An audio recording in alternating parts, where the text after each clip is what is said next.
परिवार के लोग अपशब्द कह रहे हैं, ताने दे रहे हैं, गालियां दे रहे हैं, और वो सोच कर बैठी अब जिंदगी नहीं चाहिए, भगवान तू ये जीवन अब मत देना।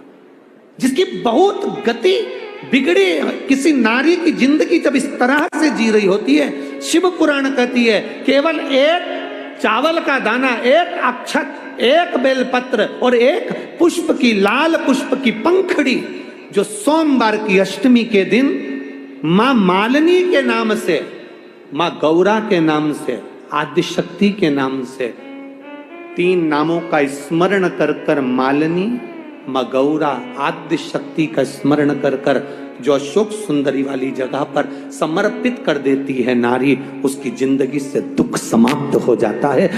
हमारे एक नारी बहुत कष्ट की अगर जिंदगी जी रही है तो उसको एक बार अपने जीवन में उपाय करना चाहिए, उसको जीवन में एक बार मां गजमुखी मालिनी का स्मरण करना चाहिए, उसकी भक्ति कम नहीं, दुख समाप्त। वो गजमुखी मालिनी एक लाल चंदन में भिड़ा हुआ अक्षत, एक बेल पत्र, एक फूल, लाल फूल की एक पंखड़ी हो, फूल भी नहीं हो तो पंखड़ी भी, मां मालिनी गजमुखी को जब दिया जाए तो वो सुख प्राप्त करती है। सुख, शंकर भगवान के जितने संतान उतना गजमुखी मालिनी ने अपनी गोदी में खिलाया। अशोक सुंदरी को, गणेश को, कार्तिक षडानंद को, जया, विषहरा, शामरीवारी, दौतली, देव, ये सब कन्याओं को, बेटों को मां मालिनी अपनी गोदी में खिलाती, दुख समाप्त कर देती। जब कोई चढ़ाता है ना अशोक सुंदरी वाली जगह पर ये वस्तु, तो मां मालिनी उसको गोदी में खिलाती, उसको दुख नहीं आने देती। मां मां होती है। थोड़ा कष्ट जिंदगी में आए तो ऐसा विचार ना करें कि भगवान ने पूरा कष्ट हमको दे दिया।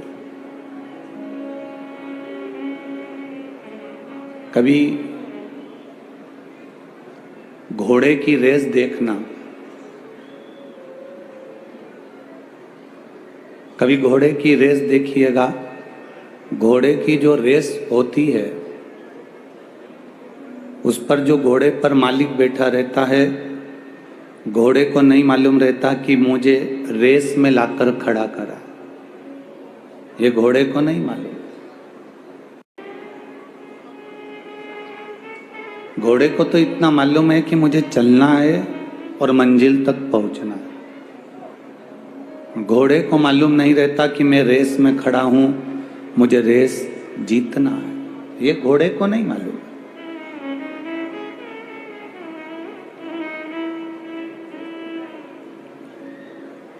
घोड़ा भागता है,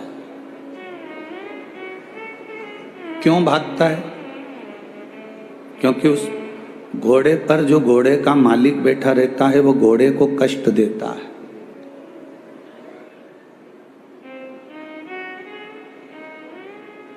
घोड़े का जो मालिक है वो घोड़े को थोड़ी त्राड़ देता है।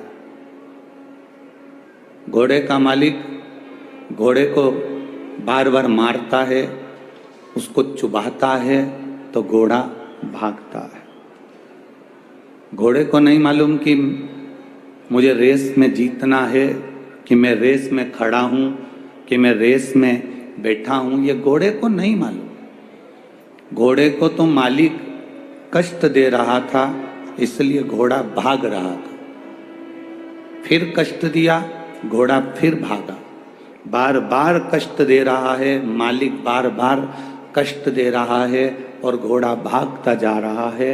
इतना भागता गया घोड़ा उस कष्ट से कि वो कब रेस में जीत गया ये घोड़े को भी नहीं मालूम पड़ा। मालिक ने जब अपनी जिंदगी में अगर थोड़ा सा कष्ट आए तो समझ लेना मेरे मालिक ने तुम्हें रेस में खड़ा करा है जीतने के लिए। सरकार ने, मेरे बाबा ने, मेरे भोलेनाथ ने, मेरे त्रिकालदर्शी, मेरे कैलाशी, मेरे अविनाशी ने तुम्हें खड़ा करा है रेस में जीतने के लिए। कष्ट आएगा, तकलीफ आएगी, थोड़ा बहुत कष्ट से काम नहीं चलेगा, घोड़े को बार बार मारा जाता है, बार बार कष्ट दिया जाता है। घोड़े को नहीं मालूम कि मैं रेस में खड़ा हूं। आपको नहीं मालूम कि बाबा ने कष्ट क्यों दिया। आपको नहीं मालूम कि भगवान कष्ट क्यों दे रहा है, तकलीफ क्यों दे रहा है, दुख क्यों दे रहा है। बस इतना जान लो कि बाबा अगर कष्ट दे तो तुम्हारे भीतर ये भाव उत्पन्न होना चाहिए कि मुझे मेरे भोलेनाथ ने रेस में लाकर खड़ा कर दिया और वो जीत दिलाया। ये निश्चित।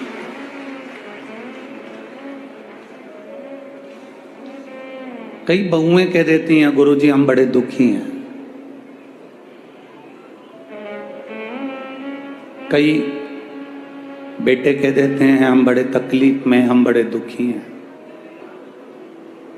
कई बेटा बेटी कह देते हैं हम तकलीफ में, हम कष्ट में, हमें दुख है, हमें तकलीफ है।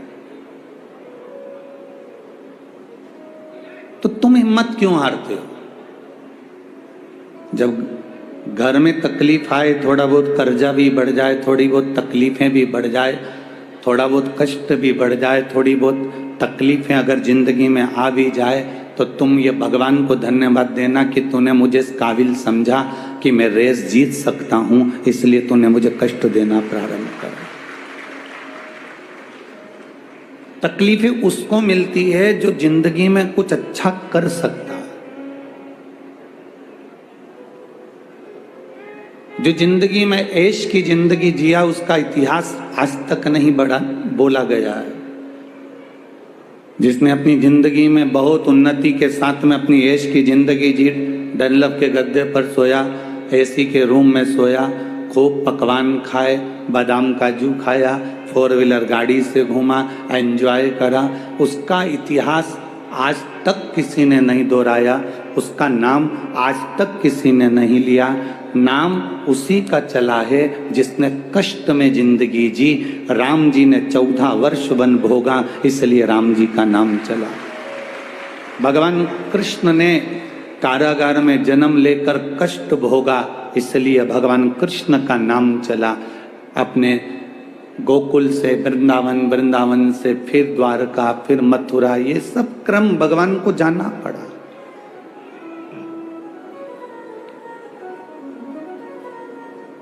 जो सुख की जिंदगी जीते हैं, एंजॉयफुल जीवन जी रहे हैं, उनका इतिहास कुछ भी नहीं, उनका नाम कहीं नहीं है।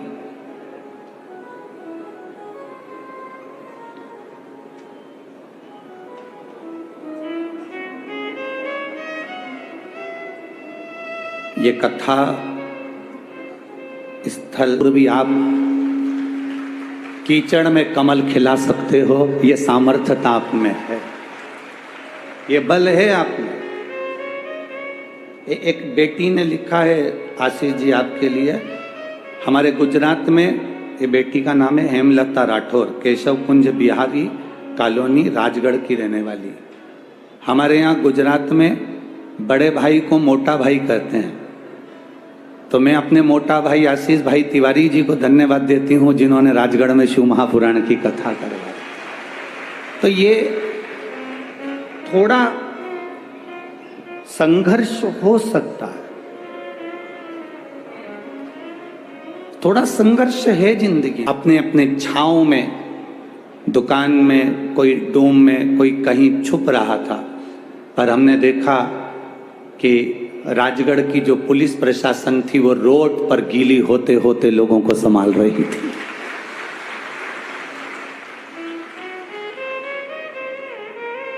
मैं धन्यवाद दूंगा यहाँ के कलेक्टर महोदय, एसपी महोदय, एसडीएम, सीएसपी, एसपी सभी को, नगर पालिका, नगर निगम को, जिन्होंने कदम से कदम मिलाकर इस कार्यक्रम को सफल बनाने का प्रयास किया।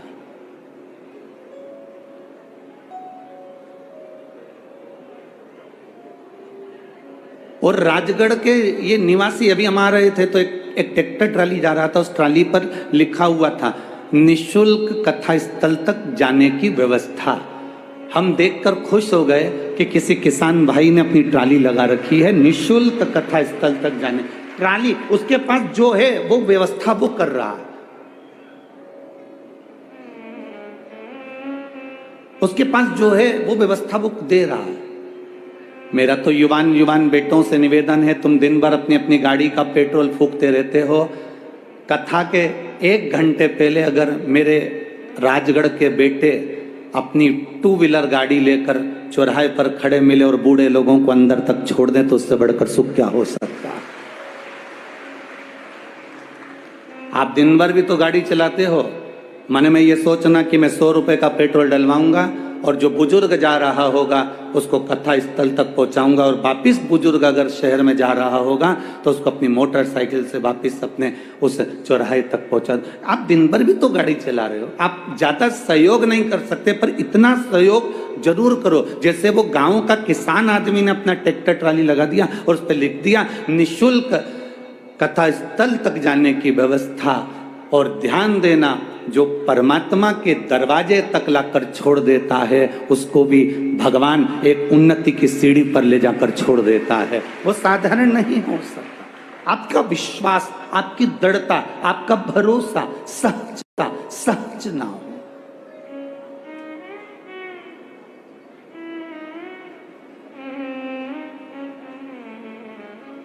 अपने बल को कम मत होने दो, अपने इच्छा शक्ति जो हमारे भीतर है भगवत स्मरण की उसको कम ना होने दो। एक मालिक थोड़ा सा अगर कष्ट देता है घोड़े को नहीं मालूम है कि मैं रेस में खड़ा हूं, घोड़े को नहीं मालूम कि मैं रेस में हूं। एक आदमी जा रहा था, गाड़ी खड़ी करी, एक बच्चे ने उस आदमी की गाड़ी को देखा, बड़ी सुंदर गाड़ी, बड़ी महंगी गाड़ी। आदमी के मन में आया कि बताओ बच्चा इस गाड़ी को देख रहा है, छू रहा है। आदमी ने उस बच्चे से कहा क्या बात है, गाड़ी अच्छी लग रही है? हाँ, चलाओ अंदर बैठो। आदमी ने उस बच्चे को अपनी गाड़ी में बिठा लिया, आगे चली गाड़ी आगे चलने पर उस बच्चे ने आदमी से कहा बहुत महंगी गाड़ी है ना? आदमी ने कहा हाँ बहुत महंगी है, मेरे भाई ने मुझे गिफ्ट में दी है। आपके भाई ने आपको गिफ्ट में दी है? हाँ। आपके भाई ने आपको गिफ्ट में दी है? हाँ। आदमी ने कहा मैं जानता हूं तेरे मन में क्या चल रहा है, मैं जानता हूं तेरे मन में क्या चल रहा है। तू ये चाहता है ना कि तेरे को भी कोई गाड़ी गिफ्ट करे? तू ये चाहता है ना? उस बच्चे ने जवाब दिया नहीं नहीं, मैं ये नहीं चाहता, मैं तो भगवान से बस प्रार्थना कर रहा हूं मुझे आपके भाई जैसा बना दे कि मैं भी गाड़ी किसी को गिफ्ट कर सकूं। मुझे कोई गाड़ी गिफ्ट करे ये नहीं चाहिए, मुझे आपके भाई जैसा बना दे कि मेरी जिंदगी में मैं ऐसा कर सकूं कि मैं भी अपने भाई को, मैं भी अपनी बहन को, मैं भी अपने परिवार को एक गाड़ी गिफ्ट कर सकूं। मुझे उस भाई के लेवल में लाकर खड़ा कर दे। कहीं दूसरा कोई बच्चा होता तो कहता भगवान मुझे भी कोई गाड़ी गिफ्ट कर दे जैसे इसके भाई ने करी, पर उसकी सोच, उसका विचार, उसकी दृष्टि, उसकी बुद्धि कितनी प्रबल होगी।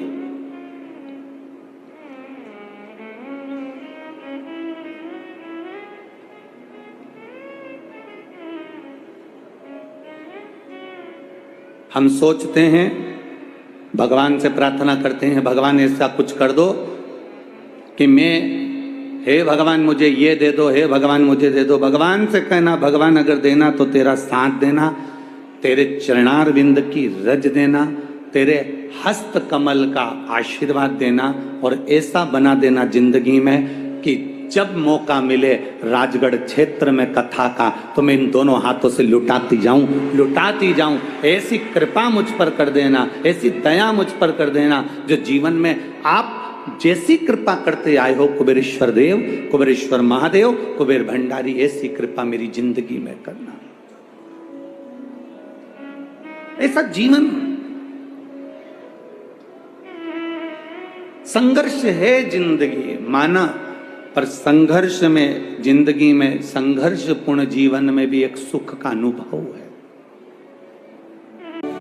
है। उस दिए को, उस पर एक कांच की, जम के बोलो जरा, हंडी रख देते हो। कांच की हंडी काहे के लिए रखी? कि दिया बुझे नहीं। बोलो सही है कि गलत है? दिया बुझे नहीं, इसलिए कांच की हंडी रख देते हो। कोई तुमसे कहे क्या जरूरत है कथा में जाकर बैठने की, कोई तुमसे कहे टीवी पर कथा आ रही है क्या करोगे वहां इतनी दूर 5 किलोमीटर 3 किलोमीटर 4 किलोमीटर दूर जाने की, कोई तुमसे कहे क्या जरूरत है शंकर जी के मंदिर जाने की, उसको कह देना दिया बुझे नहीं इसलिए उसे हंडी में रखा जाता है, और हम भी भोलेनाथ के वो दिए हैं इस संसार में बुझ ना जाए इसलिए कथा की हंडी में जाकर बैठ जाते हैं। ये कथा की हंडी है।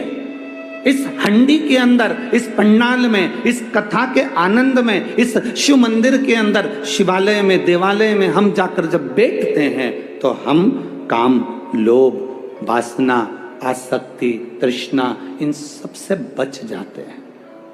ये वो हंडी है जिसके अंदर हम बैठे हैं।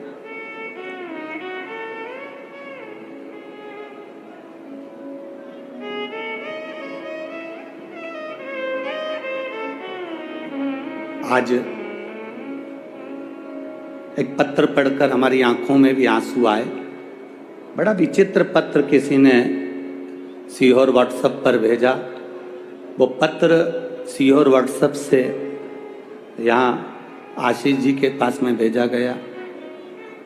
हमने जो हमारे आशीष जी हैं उनके पास वो पत्र को जब पढ़ा तो उसमें बड़ा सुंदर बात लिखी थी। उसको जरा जिंदगी में उतारिएगा कि मेरा शिव, मेरा कुबेरेश्वर महादेव, मेरा महाकाल, मेरा ओमकारेश्वर, मेरी जालपा महारानी, मेरा राम, मेरा कृष्ण तुम्हारा कैसे साथ। अब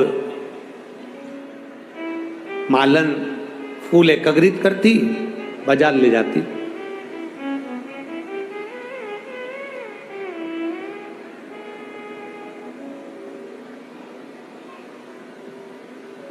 इसका एक नियम था।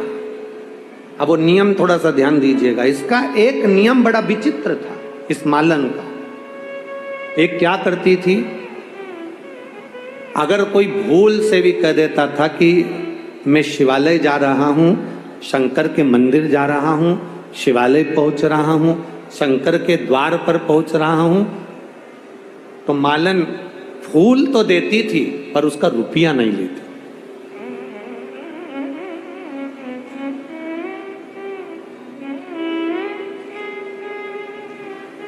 उसका रुपया नहीं लेती मालन। अगर किसी ने भूलवश भी कह दिया ना कि मेरे को, मैं जा रहा हूं और मैं शिवालय जा रहा हूं, शंकर के मंदिर जा रहा हूं, शंकर के मंदिर में मुझे फूल चाहिए मालन जी, आप फूल दे दीजिए। अब माली से, मालन से फूल मंगा तो उसने, मालन का नियम था कि वो अगर कोई भूलवश भी कह दे कि कोई शिवालय जा रहा है, कोई शंकर के मंदिर जा रहा है, कोई शंकर के द्वार पर जा रहा है, शंकर की चौखट पर जा रहा है, तो मालन उससे धन नहीं लेती थी, उससे पैसा नहीं लेती थी। जाओ साहब ये फूल ले जाओ, देवाधिदेव महादेव को चढ़ा दो, ये पुष्प ले जाइए और बाबा को चढ़ा दो। अब एक बहुत सुंदर बात अपने जीवन में उतारिएगा, जरा ध्यान दीजिएगा। कोई चोरी कर कर धन लेकर आ गया, कोई किसी को लूट कर धन लेकर आ गया, कोई किसी को दबाव देकर धन लेकर आ गया, कोई किसी को बेवकूफ बनाकर धन लेकर आ गया, कोई किसी को कष्ट देकर धन लेकर आ गया। अब वो तुमने किसी को कष्ट देकर, दबाव देकर, चोरी कर कर, डाका डालकर, अपशब्द कहकर तुम किसी के यहाँ से पैसे लेकर आ गए, और उस पैसे को मालूम पड़े तुम मंदिर में जाओ और मंदिर में जाकर तुम उस पैसे से विचार करा कि मैंने साहब वहाँ डाका डाला था, मैंने वहाँ से चोरी करी थी, एक काम करता हूँ अभी इस मंदिर में मैं पंखा टंगवा देता हूँ, मंदिर के अंदर मैं ये सामान लगवा देता हूं, मंदिर में मैं ये चीज लगवा देता हूं। अब आपसे पूछ रहे हैं, जितने राजगढ़ में भक्त बैठे हैं और जितने टीवी पर कथा सुन रहे हैं, जितने फेसबुक यूट्यूब पर कथा सुन रहे हैं, हम आपसे पूछें, तुम जा रहे हो और तुम्हें पड़ा हुआ 500 का नोट मिल गया, उस 500 रुपए के नोट में से तुमने 100 रुपए का भोजन किसी भूखे को करा दिया। अब तुम्हें जो 500 का नोट मिला और तुमने 100 रुपए का भोजन भूखे को कराया, अपनी जेब में से 500 रुपए निकालकर किसी भूखे को तुमने 100 रुपए का भोजन कराया। अब तुमने जो भोजन कराया भूखे को, वो पुण्य किसके खाते में जाएगा?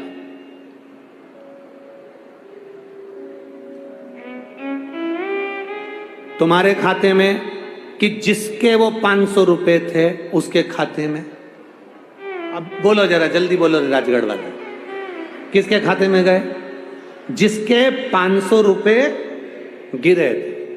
अब तुमने मालूम पड़े तुमने डाका डाल दिया, चोरी कर ली, तुमने छल कर लिया, कपट कर लिया, बेईमानी कर ली, तुमने किसी को कष्ट दे दिया और उससे धन लेकर आ भी गए और तुमने उस धन का पंखा टांग भी दिया, तो वो तुम जिसका लेकर आए हो वो पंखा उस जीव के खाते में चला जाता है, उसका है वो उसके खाते का है।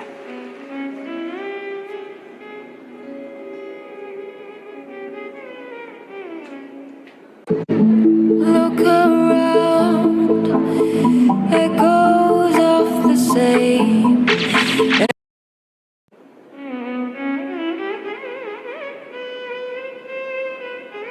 और सरल भाषा में समझ लो, राजगढ़ की जीजियों बहुत अच्छे से समझना, बहुत अच्छे से। हरतालिका तीज का पूजन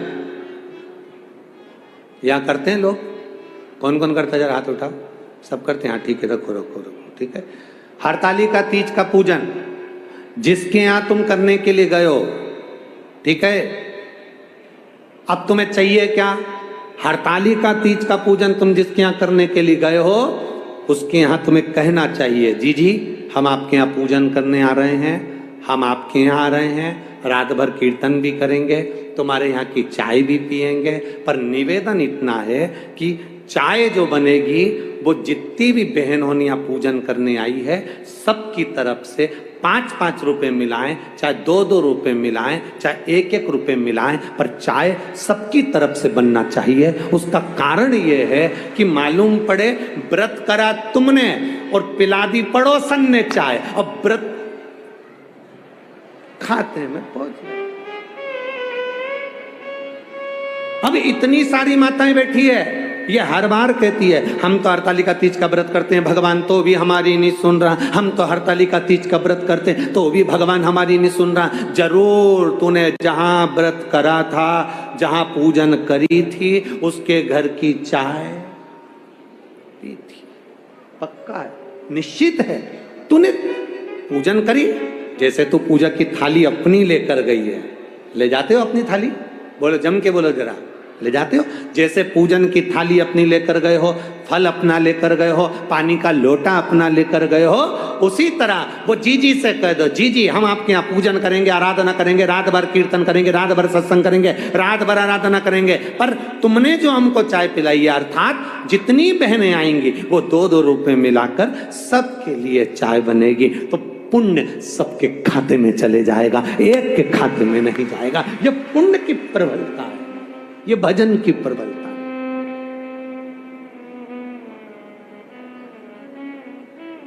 और सरल भाषा में समझ लो, इससे भी सरल भाषा,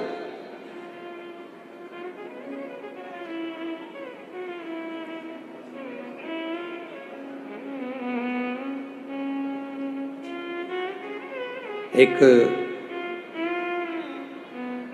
फूल वाले को बड़ा सुंदर एक कमल का पुष्प मिल गया, हो सकता है ऐसा कोई सुंदर सा फूल कमल का हाथ में आ गया, सुंदर सा। अब फूल वाले को एक फूल आए, नगर में संत आए, साधु आए, गुरु आए, माली ने विचार करा कि फूल में संत के पास जा रहा हूं तो फूल लेकर जाऊं, संत के पास। अब माली फूल को लेकर जाने लगा तो राजा ने उसकी टोकनी में बड़ा सुंदर पुष्प देखा, तो पुष्प देखकर राजा ने कहा ये फूल हमको दे दो, 8000 सोने की मुद्रा हम आपको देते हैं, ये फूल हमें दे दो। माली ने कहा महाराज आप ये फूल लेकर कहाँ जाओगे? तो कहा संत आए हैं, उन संत को ये पुष्प देना। माली ने कहा महाराज फूल अगर आप देंगे तो मैंने भी तो संत को देने के लिए फूल रखा है, मैंने भी तो संत को देने के लिए फूल रखा। मैं नहीं दे सकता। 8,000 सोने की मुद्रा छोड़ दी उस फूल के लिए। नगर का मंत्री आ गया, उसने कहा फूल हमें दो, हम 16,000 स्वर्ण मुद्रा तुमको देते हैं। फूल नहीं दिया। आखिरी में वो फूल लेकर संत के पास गया तो पूरे नगर के लोगों ने कह दिया इसने इस फूल के 8,000 सोने की मुद्रा नहीं ली, इसने 16,000 सोने की मुद्रा नहीं ली, ये फूल गुरुदेव आपके लिए लेकर आया है। संत के पास जब वो पहुंचा, उसने फूल चरणों में रख दिया, बस केवल हाथ जोड़कर कहा गुरुदेव मेरे पास देने के लिए कुछ नहीं है। जब मैंने सुना है किसी गुरु से मिलने के लिए जब कोई जाता है कोई सामान लेकर नहीं जाता, केवल अपना पाप गुरु के चरणों में छोड़ने के लिए जाता है। मैं अपने पाप आपके चरणों में छोड़ने के लिए आया।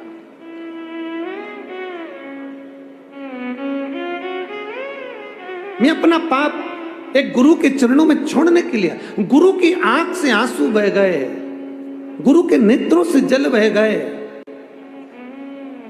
आज कोई मिला जिसने सत्य कहा है। टिंग टिंग, आपके लिए एक फेस्टिवल ऑफर है। QR कोड स्कैन करो, UPI पिन डालो और 10,000 रुपए आपके बैंक अकाउंट में। पिन डालूंगा तो पैसा खट से आएगा नहीं, झट से कट जाएगा। मैं मूर्ख नहीं हूँ। आलिया, UPI कहता है।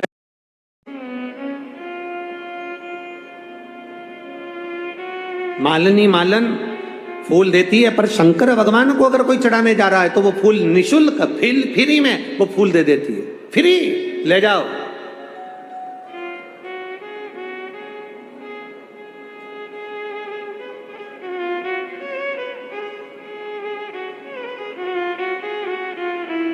हमारे पुष्टि मार्ग में यहाँ ठाकुर जी की हवेली है राजगढ़ में। हमारे पुष्टि मार्ग में एक वर्णन आता है, सारे मंदिरों में जाना, उस मंदिरों में फ्री में आपको प्रसाद मिल जाएगा।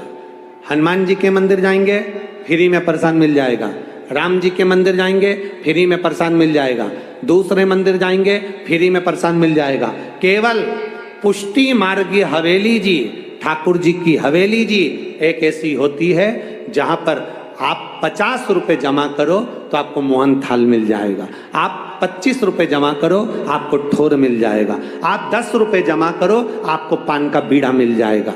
बोलो सही है कि गलत है? जम के तो बोलो जरा, सही है ना? केवल ठाकुर जी की हवेली पुष्टि मार्ग में श्रीमद वल्लभाचार्य जी ने यह नियम लगाया कि हवेली जी में अगर कोई प्रसाद ले रहा है तो फ्री नहीं, उससे भी एक शुल्क लिया जाए। उसका कारण क्या हुआ, उसका कारण क्यों है? उसका केवल एक कारण है कि फ्री में अगर प्रसाद मिलता है तो उसको लोग ले जाकर अलमारी पे रख देते हैं, काम वाली बाई उसको उठाकर गाय को खिला देती है। पर जब कोई व्यक्ति पैसे देकर कुछ खरीदता है तो उसकी कीमत जानता है, इसलिए उसको प्रेम से ग्रहण भी करता है। निःशुल्क नहीं दिया। हमारे पुष्टि मार्ग की हवेली में आपको 50 रुपए का ठोर मिल सकता है, 10 रुपए का एक मोहन थाल। उसका एक नियम बनाया, उसका कारण यह है प्रसाद का सम्मान हो। दूसरा नियम बनाया कि जिस प्रसाद को हम ग्रहण कर रहे हैं, किसी ने आटा दिया, किसी ने चावल दिया, किसी ने शक्कर दी, किसी ने कुछ दिया, किसी ने कुछ दिया, आप किसी का दिया हुआ खाएंगे तो वो पचाएंगे कैसे? इसलिए जो प्रसाद आप ग्रहण कर रहे हैं उसका कुछ शुल्क हवेली जी में जमा कर कर आप जब लेते हैं तो वो प्रसाद भी आपको अपना लगता है और अपना कल्याण कर कर चलता है। वो निःशुल्कता नहीं। पर ऐसे भी लोग बैठे हैं और ऐसे भी लोग होंगे, ऐसे बहुत सारे लोग संसार में राजगढ़ में है कि हैं, एक पीपा तेल देते हैं और 25 डब्बे भर के नुक्ति भंडारे की ले जाते हैं।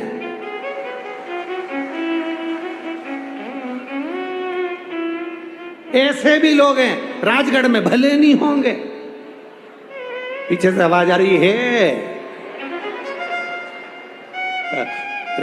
पीछे से आवाज आ रही है, हम नहीं कह रहे। एक डब्बा तेल का देते हैं और अकड़ ऐसी दिखाते हैं, मैंने तेल दिया था, मेरे घर अन्नकूट का प्रसाद क्यों नहीं आया? मैंने तेल दिया था तो माता जी का भंडारा हुआ तो मेरे घर प्रसाद क्यों नहीं आया? जब तेल मैंने दिया, डब्बा मैंने दिया, आटा मैंने दिया, सब्जी मैंने दी, 2 किलो आलू देकर 500 किलो का माल लेकर घर चले जाते हैं लोग, इसमें के होते हैं। शिव पुराण कहती है, कितना सुंदर संवाद शिव पुराण ने कहा। शिव पुराण कहती है सबसे ज्यादा नरक में, या शास्त्र कह रहा है सबसे ज्यादा नरक में कौन पड़ता है? तो कहा जो प्रसाद बांटता है वो नरक में पड़ता है। सबसे ज्यादा नरक में कौन पड़ता है? तो कहा प्रसाद बांटने वाला पड़ता है। प्रसाद बांटने वाला नरक में क्यों पड़ता है? क्योंकि उसका एक कारण है, प्रसाद धर्म की जगह पर बंटता है, प्रसाद सत्य की जगह पर बंटता है, प्रसाद कथा में बंटता है, प्रसाद मंदिर में बंटता है, प्रसाद सत्संग में बंटता है। तो सत्संग में अगर प्रसाद बंट रहा है, धर्म की जगह पर तुम खड़े हुए हो, प्रसाद बांटने खड़े हुए हो, तुमने हाथ में तसला रख रखा, प्रसाद दे रहे हो, तो व्यक्ति नरक क्यों चले जाता है? उसका कारण है प्रसाद बांटने वाला जब बांटने खड़ा होता है, अपना वाला आया तो हाथ ऐसा हो जाता है और पराया आया तो हाथ ऐसा हो जाता है। जो भगवान के दरवाजे पर खड़े होकर छल करता है वो सीधे, बोलो जम के बोलो जरा, नरक चले जाता है। इसलिए मेरी राजगढ़ की जिज्जियों और मेरे यहां पर बैठे जितने भी जी जाओ, सबसे निवेदन है प्रसाद बांटने जब खड़े होना, तुम्हारी धर्म पत्नी भी आ जाए और तुम्हें कितनी भी आंख दिखाए, कितनी भी दिखाए,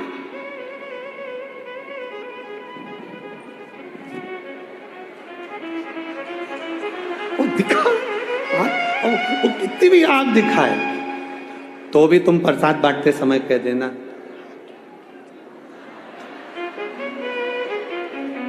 फिर बोध कहेगी। A new home for unexpected combinations, a place of theatre where every detail matters.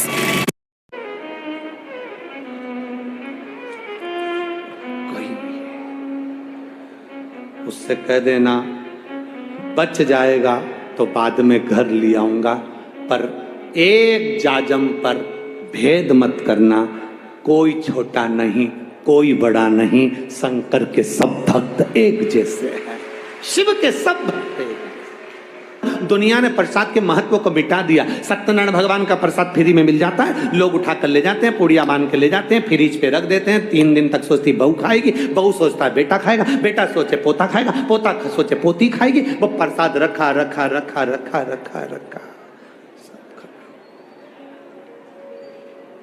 कीमत होना चाहिए फ्री।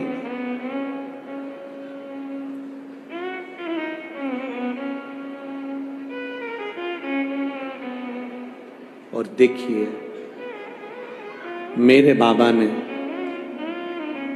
मेरे भोलेनाथ ने जितने संसार में लोगों को पैदा करा, ये सब फ्री नहीं, ये सब कीमत वाले हैं, और इनकी कीमत ये जान जाएंगे जिस दिन आनंद कर जाएंगे महाराज। ये सब कीमत वाले। संसार में जन्म लेने वाला ब्राह्मण हो, क्षत्रिय हो, वैश्य हो, शूद्र हो, चारों वर्ण को एक जगह बैठना चाहिए, एक जाजम पर बैठना चाहिए, एक स्थान पर बैठना चाहिए, कोई छोटा नहीं कोई बड़ा नहीं, सबकी समता होना चाहिए, सबकी समता।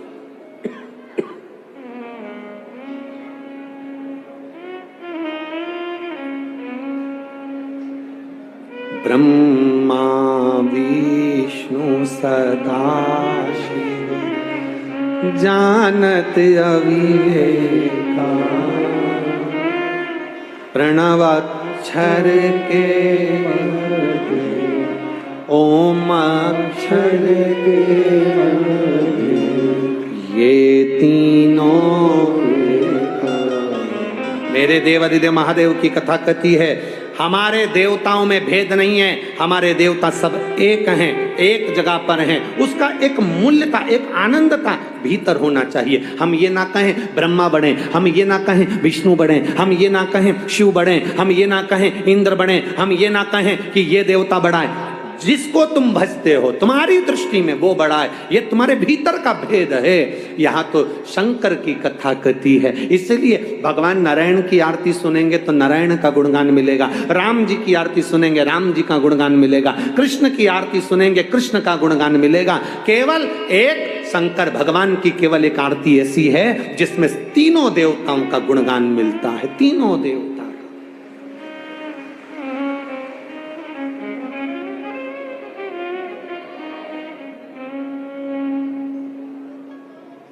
अच्छे माला बन मुंड माला, तीन ब्रह्मा विष्णु सदा, तीनों को एक करा, तीनों को एक।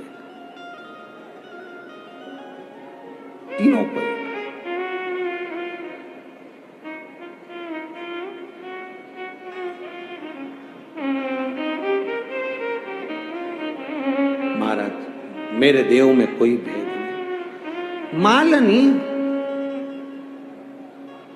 पुष्प बेच रही है, कहती है शिवालय को जा रहा है, कोई ने बोल से कह दिया मैं शंकर के मंदिर जा रहा हूं, फूल फ्री, निशुल्क, निशुल्क। क्यों?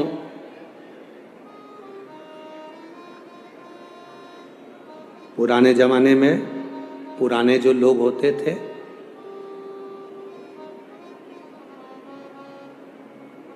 पुराने जमाने के जो लोग होते थे वो कुआं खुदवाते थे, बावड़ी बनवाते थे। पुराने जमाने के जितने लोग होते थे वो कुआं बावड़ी बनवाते थे। उसका कारण ऐसा था कि जितने लोग भी कुआं बावड़ी के पास जल पीने आएंगे उस कुएं का पानी जब पिएंगे तो उसका पुण्य मेरे खाते में आएगा और मेरा जीवन संवर जाएगा। उसका शिवालय बन रहा हो, कोई शंकर का मंदिर का निर्माण हो रहा हो, कोई अच्छा कार्य हो रहा हो, उसमें तुम्हें उपत कर कहना चाहिए, थोड़ा सहयोग हमारा भी लेना चाहिए, जिससे हमको लगे कि ये मंदिर बाबा ने हमारे हाथ से बनवा दिया, ये देवालय ये शिवालय हमारे हाथ से बनवा दिया, ये पुण्यता है हमारी। ये आनंद शिवालय तक जाता। एक दिन मालिनी के परिवार वालों ने पूछ लिया मालिनी से, मालिनी के परिवार वालों ने पूछा मालिनी से, मालिनी इतनी मेहनत करती है, फूल लेकर आती है और तेरा पुष्प तो सब जगह बेचती है, पर वो फूल जो शिवालय जाने वाला कोई जीव है उसको तू निःशुल्क दे देती है, इसका कोई फल तुझे मिलने वाला?